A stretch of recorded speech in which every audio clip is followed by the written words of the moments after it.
There we go. Thank you. I just it like the buttons disappear when I started presenting. So, but you can see um my screen. That's perfect. Well, I will just dive right in since it doesn't look like we have anyone else joining us for the time being. I'm just gonna double check that I can let anyone else in case they do join really quickly. There we go. Okay, so now I have it set so I can, if anyone does join, I can just tag team uh my screens. So, all right. Well, hello and thank you for being here. My name is Kelsey Riley. I'm your National Vice President for Membership and Expansion. I am a life member of Omega, which is at the University of Arizona. And then I now currently reside in North Carolina on the Eastern Coast. Yay. Um, not the desert anymore, which is much appreciated to me and my family. A little bit about me is that I love to travel and support local businesses. That's just kind of like one of my things. If I'm going somewhere, then I like to support locally. Um, whether it's a local coffee shop, I try to avoid Starbucks and chains and stuff like that. I work in finance, and I don't know why I put that I'm a cat mom first instead of a human mom first. You can see where my priorities are. I guess I was a cat mom for longer, but I have two cats. I used to have four, so that's if that tells you anything about me. But and then I have two kids, 6 and 9 years old, which hopefully they will not be interrupting this meeting. They should be good to go. So, a little bit about what we're going to. Oop, we lost Sylvia. Here we go. A little bit about what we're going to be talking about today is um, this is this is going to be a little bit more collaborative. I'm going to kind of call you all out and hopefully get you interactive a little bit more than if we had more people, just because um, this is more intimate and it's nice to have these kind of one-on-one conversations. So if I kind of get down in my little like Katie was last presentation, like call you out, I hope you don't mind that I do that. But then we're going to understand kind of the goals of this workshop, the communication and delegation in particular, why these things are important. And then we'll do a little bit of learning and an activity, and then we'll talk about takeaways and closing statements and have time for questions at the end. Nope, that didn't work. There we go.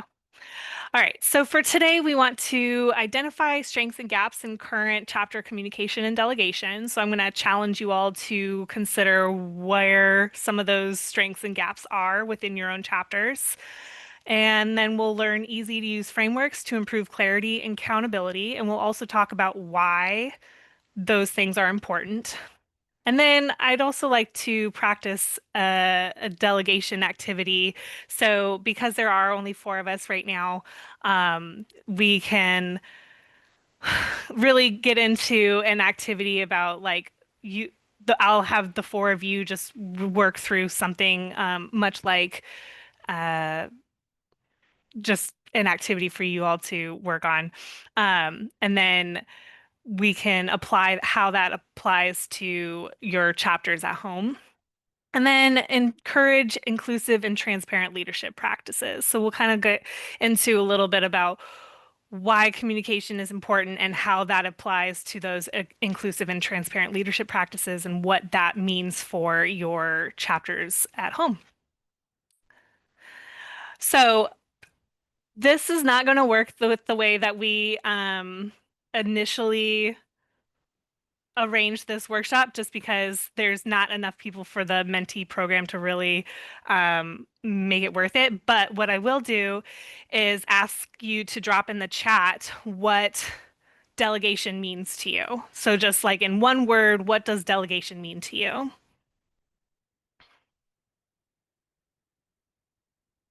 Or a couple of words, that's also okay. It was going to be a word cloud, and then it doesn't really work with four people. So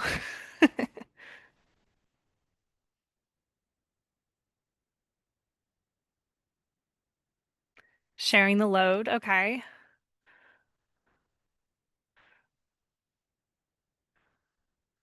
And by load, I mean, I assume you mean like workload, the expectations of what needs to happen in any given particular situation.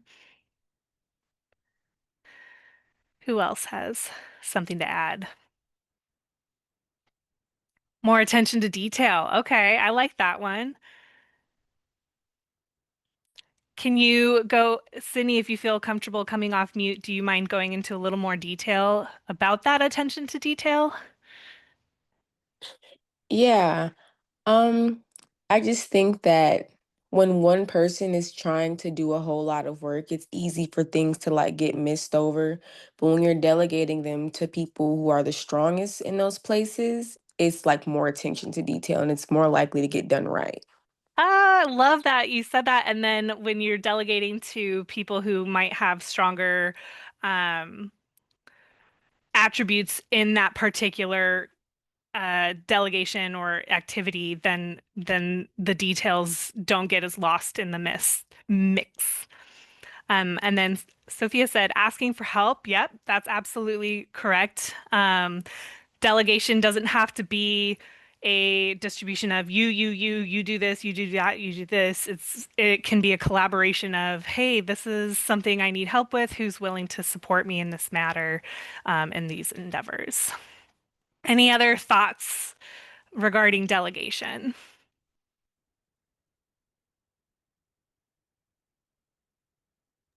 I want to say we don't like you have to be clear to whether or not are delegating part of a task or the responsibility for that task. Yeah. I serve as the drum major for our band, and that's a big difference because the band director will entrust me with the responsibility for things, with the inference that I would share those individual tasks with the student leadership.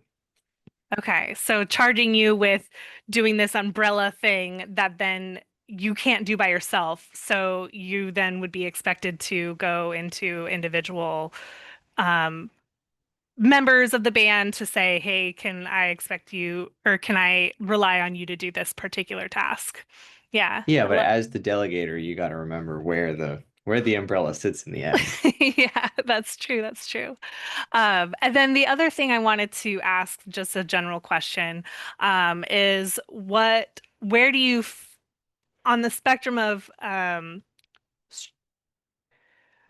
good and not so good, where would you say that your chapter's um, communication lies now? So whether or not your chapter is kind of like okay at communication, or if you feel like, yes, we're really stellar, we have these tools that we can use for communication, or hey, we could really use some improvement. Where would you say that your chapter lies on that spectrum?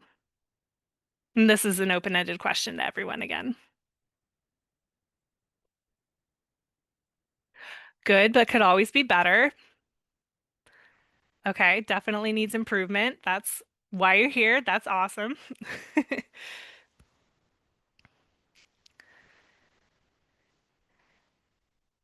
And I like how I'm gonna call you guys out as this presentation keeps going, but I like how Sophia said good but could always be better because that's not taking for granted that we have pretty decent communication. It's saying like, you know what, we're good at this, but we could always kind of improve upon ourselves.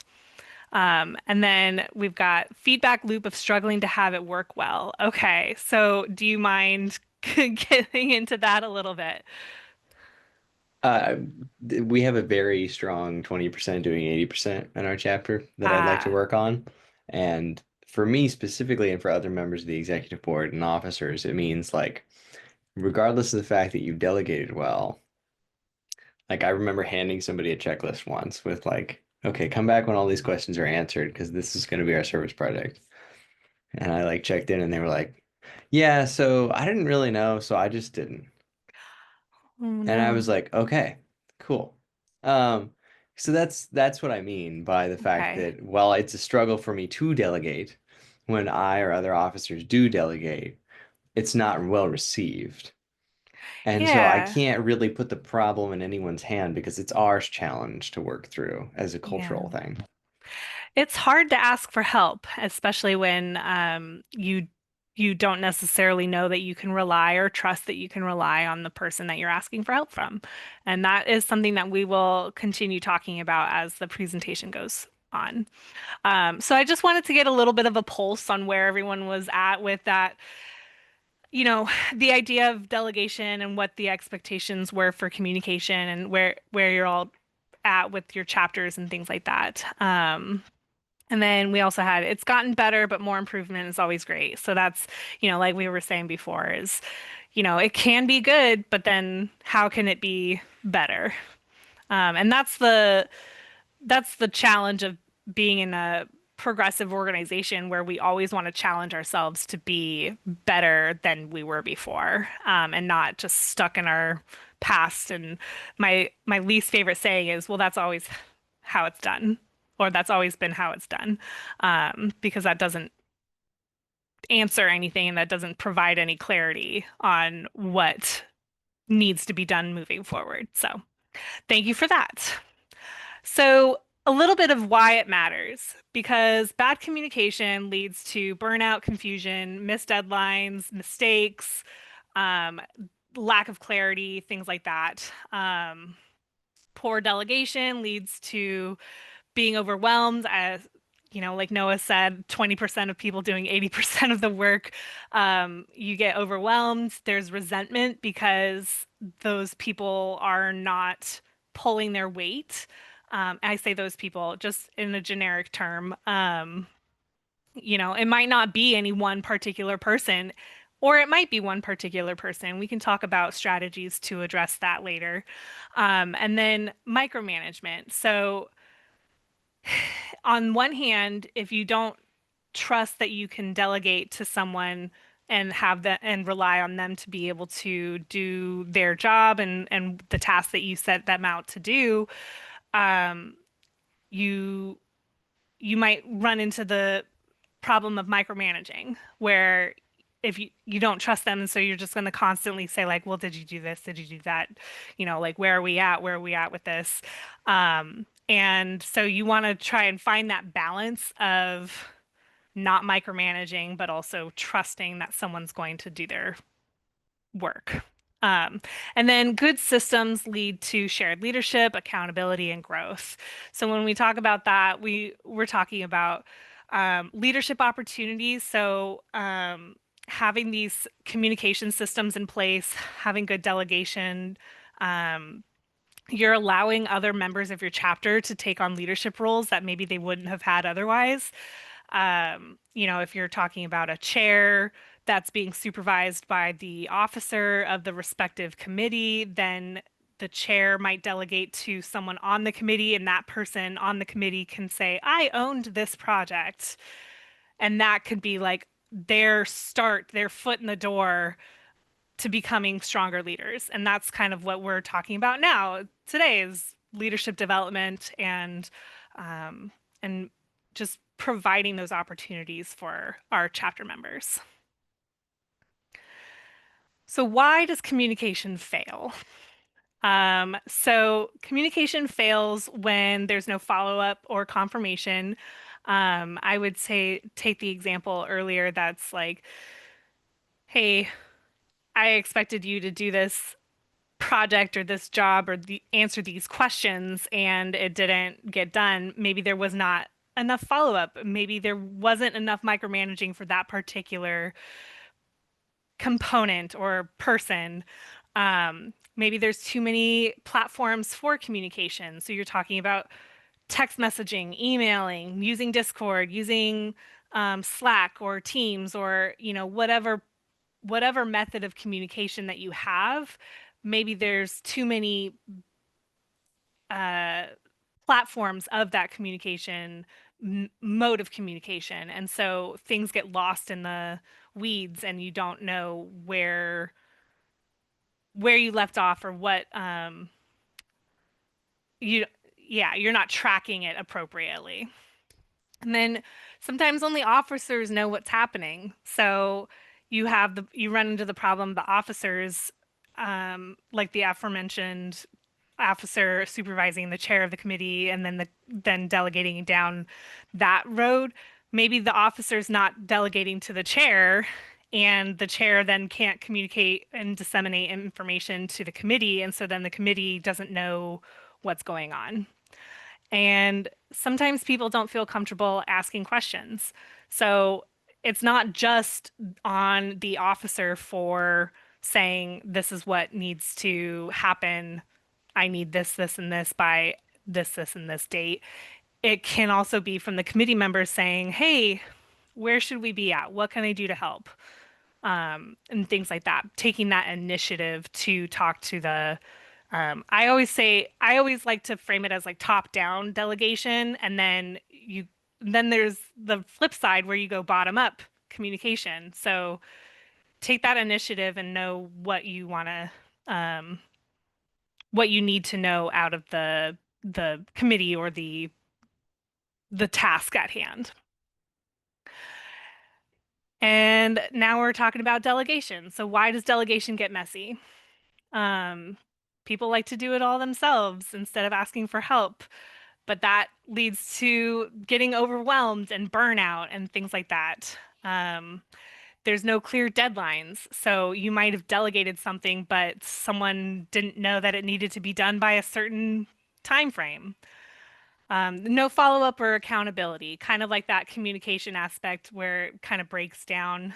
Um, and so then it leads into people not feeling trusted or equipped to do the job that they were tasked to do. So, some of the effective means of communications are setting clear expectations and task ownership. We'll kind of talk about some of the tools that we can get into on being able to do that task management. Um, Consistent tools and platforms, not having everything speckled between like every different system that you could use to communicate with someone. Be focused and consistent within a specific method of communication. So whether it's um, Discord, for example, you can have different groups or different channels for each committee, not communication, excuse me, each committee. And so that allows for a more concise and like structured method of communication. And also transparency and inclusive leadership. So you want to bring someone into the fold.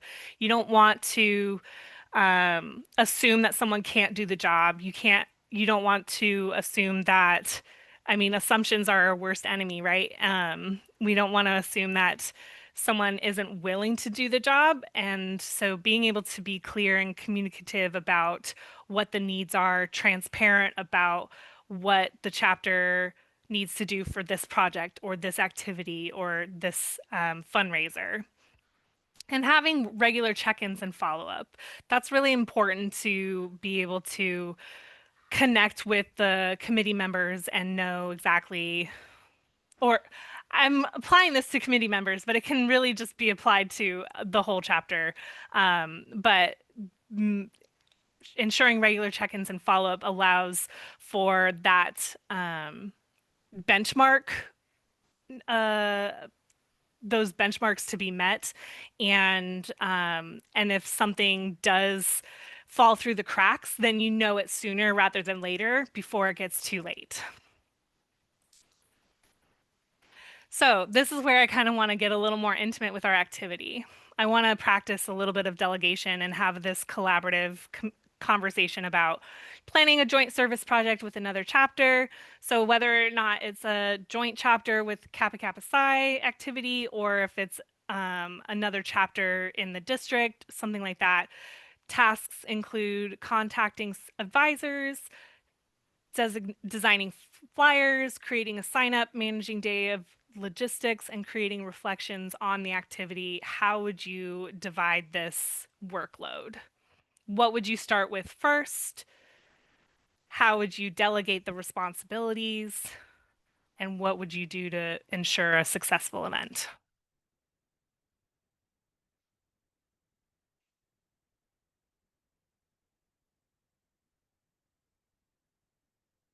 And if you feel more comfortable typing in the chat, I'm happy to relay that for our recording purposes. Yeah, I think how I would divide this is like, with the contacting advisors that could be split up into like officer positions. So such as yeah, the contacting advisors, so that would be like secretary and historian, design and flyers, creating and sign up could be like a social coordinator or even just a non-officer member, all help is, appreciated in managing day off logistics, and collecting reflections. I mean, I could be all split, not just officer positions, but also the rest of the chapter. Yeah. And I like how you were talking about utilizing and maximizing the specific officers and someone who could be skilled at this particular task. That brings it back to what Noah was saying earlier about utilizing skill sets of individual members. Yeah. What else could you do or add to this? I see there are like two levels to this, and one I would call like the forest level, and the other being the trees level. And I think what Sylvia mentioned was like forest level concepts, like you need an officer to reach out and make sure that we can actually do this activity. So to me, it's two parts where before you can delegate, you need to have a skeleton that people can work with. And that needs to include like, yes, we're allowed to do the activity. Here's the day that the activity is going to happen. And here's our mission.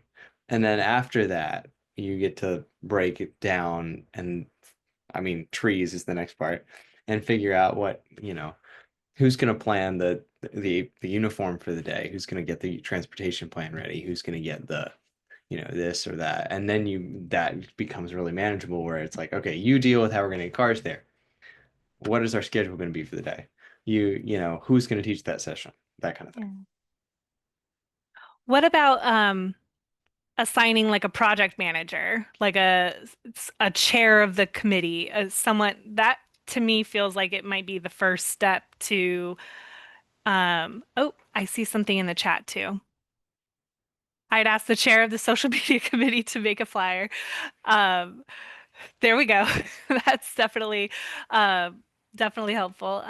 Then it says my secretary would make a sign up and reflections. Then the service committee would manage day of logistics with the assistance of the chapter. And as the president, I would bring it to the advisor and DOB for approval.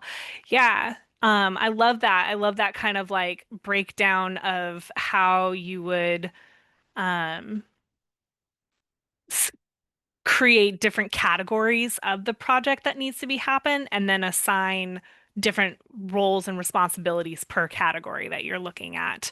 How would you tie this into working with another organization or another entity? So that's one thing that we haven't really touched on.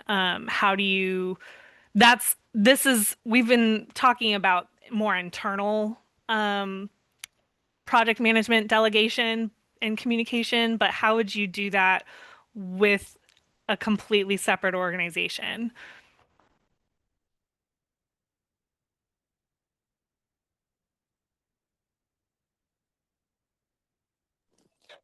I think that, excuse me, as the president, it would probably be like up to me and my secretary to keep those communications and like, what they're gonna do, what we planned on doing, and then just kind of a way to like mesh all of that together. Yeah, kind of work collaboratively, start from there, and then maybe there's one person designated from each organization to work together, and then you can disseminate the information from there, or the delegate the tasks from there. Yeah. Any other thoughts? You can create a joint committee overseen by both sides to work on the event. Yeah.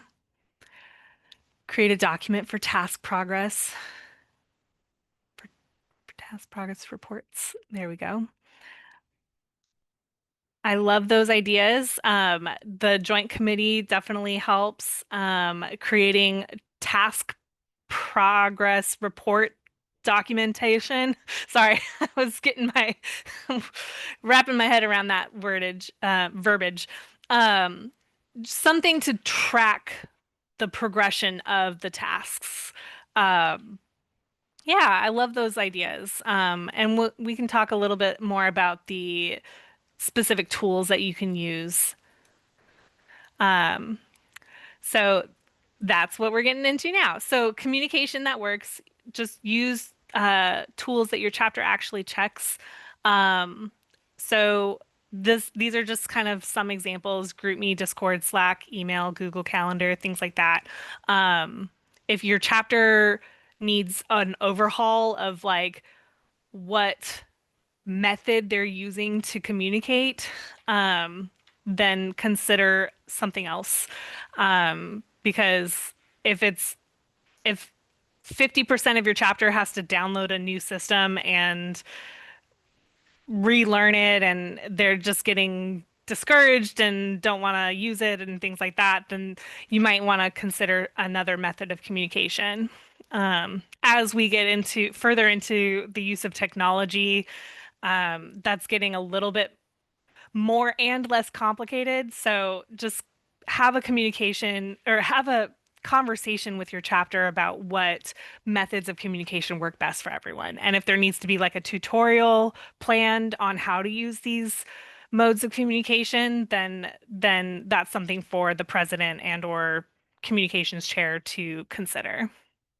Um, Set norms. So set expectations about response times, what you're communicating, what kind of questions need to be answered. So if there's like a format of, hey, this is what we did, this was the outcome of what we did, and this is why we did it.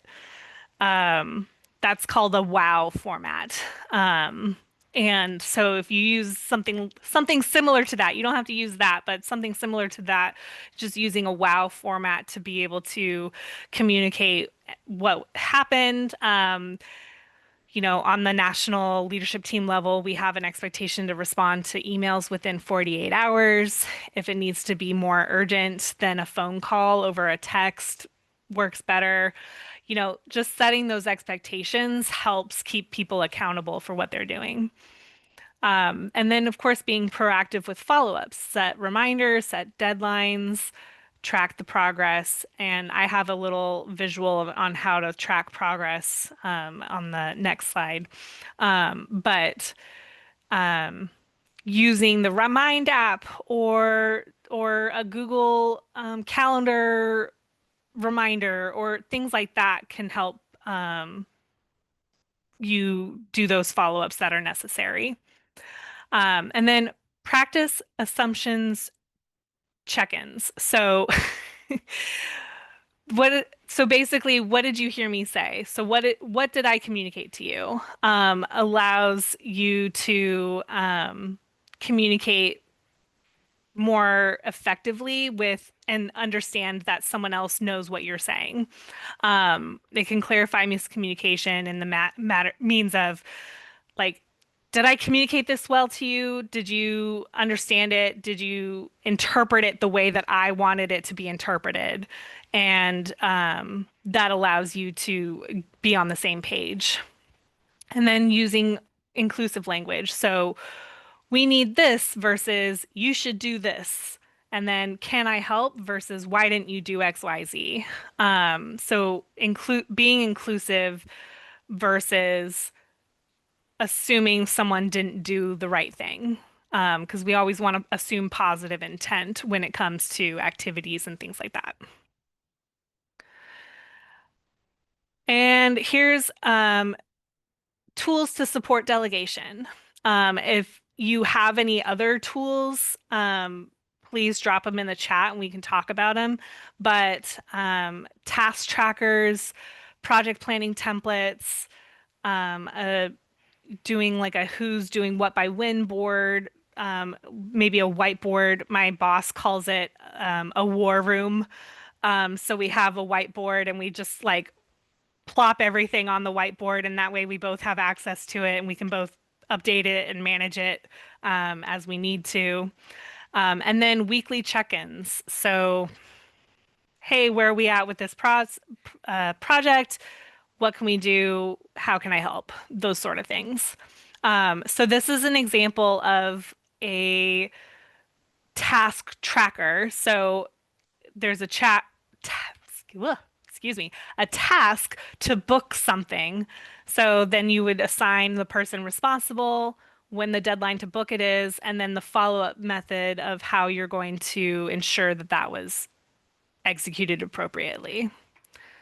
So like Noah had said earlier, creating a document for task progress reports. I don't know why I'm having a hard time saying that today. But just being able to ta mm, excuse me, I'm having a hard time right now. To track, that's what I meant to say. Being able to track the progress of the tasks um, would would is a really good tool to use. And then we're going to get into clear delegation. So clear delegation is a, a, a way to communicate what you need. And so you have a clear task. So please design a flyer, not the umbrella handle the marketing. It's like, no, I want you to do this XYZ particular thing. Um, the L stands for logical owner. So matching the task to someone's strengths. As we had talked about before, you wouldn't ask someone who doesn't have Canva experience to design a flyer. And, or maybe they need to take a tutorial or a lesson on Canva in order to do that. That's something that you can kind of sort out later, but match it to someone's strengths. If someone is capable of doing a certain task, then assign it to them. Expectations. So use Canva, include the TBS crest, and post it by Tuesday. So just being really explicit on those expectations of what you're asking them, as opposed to, hey, I need this done, and then leaving it at that, because that doesn't give any guidance or clarity on what you're expecting to get done. And accountability. So having a clear marker of when the next time you're going to check in would be, when the task needs to be done, give an update by this meeting, things like that. That way, the person who's assigned that task knows, hey, I need this to be at this particular progress or progression by this time, or someone's going to call me out or need to follow up with me for it. And then recognition. That's always just a nice little, hey, thank you for doing this. It looked great. Um, you know, accolades, just some sort of verbal or visual representation of recognizing someone's efforts. It doesn't have to be like, oh, thank you for um, doing the bare minimum. Like it, you want to be able to recognize someone's efforts, and that will encourage them to continue investing the same efforts in the future. So, what's something that you think you'll need to change or try after um, talking about this communication and delegation topic?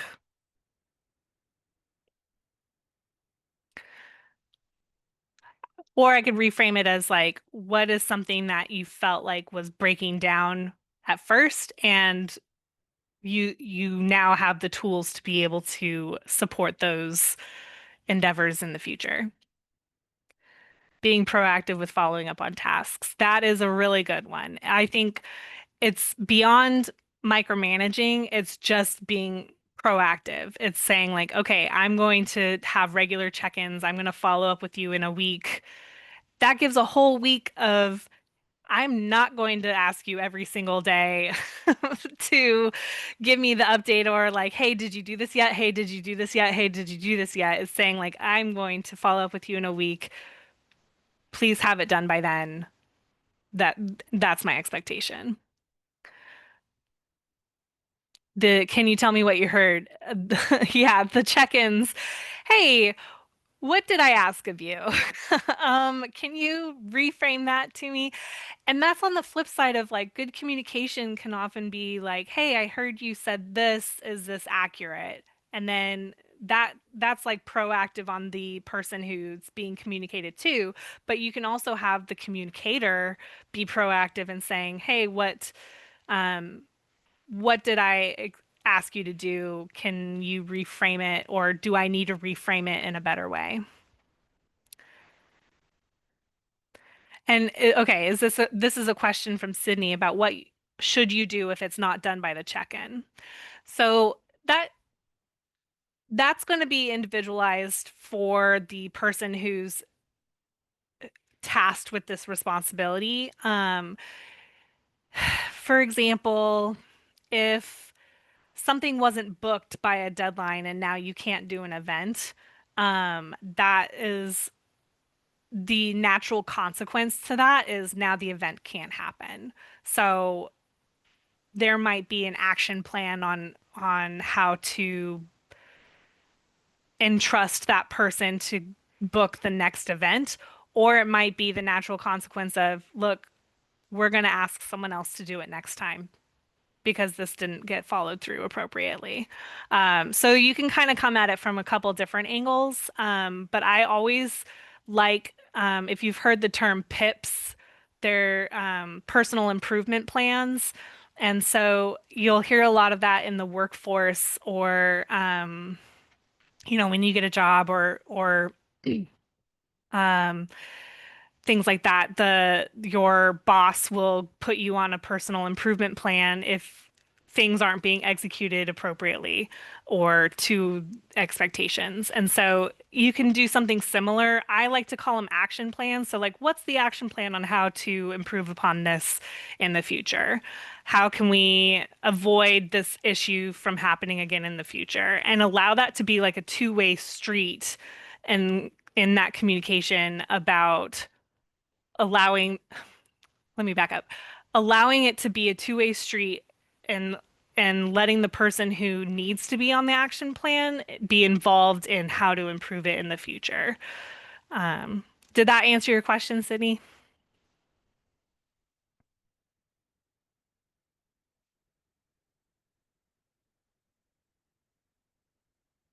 Okay. Yes, it did. Um, wh what, let's see.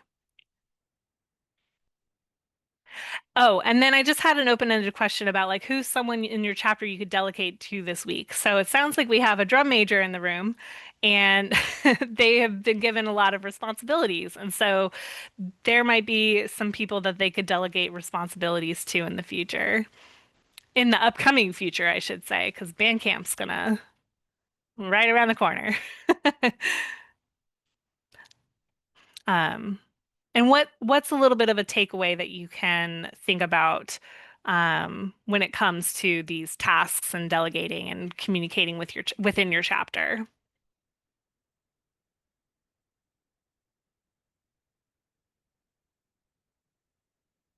I mean, for me, I feel like it's the two-way. It's just remembering that it always has to be a conversation, a two-way street, a dialogue. Like you, yes, you did the act of passing on a task, and no matter how clearly you did it, if it didn't happen in a two-way manner where they acknowledged it, you guys connected, this is how we are going to do it, then if the we part's missing, you didn't actually delegate, no matter how clear the plan you handed over was. Yeah, I like to call it kind of closing the loop. So wanting to close the loop of communication and not leave it open for interpretation. And that's what we goes back to that clear delegation. Um, uh, I'll go back to the slide. So being clear, assigning a logical owner, setting those expectations, having that accountability and that recognition for completing the task. Um, that all kind of ties in together and just allows you to close the loop of communication as opposed to just leaving it open-ended, like, okay, where are we at? I don't know. What do we do now?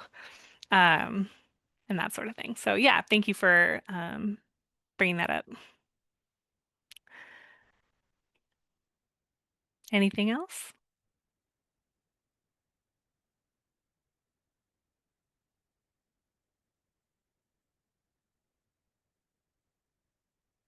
I like to sit in uncomfortable silence and wait for people to contribute. We also had a cameo by Allison for a second. All right. Well, I will leave you with this, that leadership doesn't mean doing everything. It means building a system where everyone can do something. So, I hope that resonates with you a little bit. And I know this wasn't the most, interactive uh, workshop in the world because we had a smaller, more intimate group, but I appreciate you all for being here and for allowing me to record so that we could put this on our YouTube channel. Um, if there's anything that you need, please don't hesitate to reach out to me. Um, Thank you, Sydney, for saying that. I appreciate that feedback. And I'm always open to providing tools or suggestions, resources, things like that. Um, and I hope this has been as helpful for everyone as it was for Sydney. Thank you for coming, and I'm going to stop recording now, I think.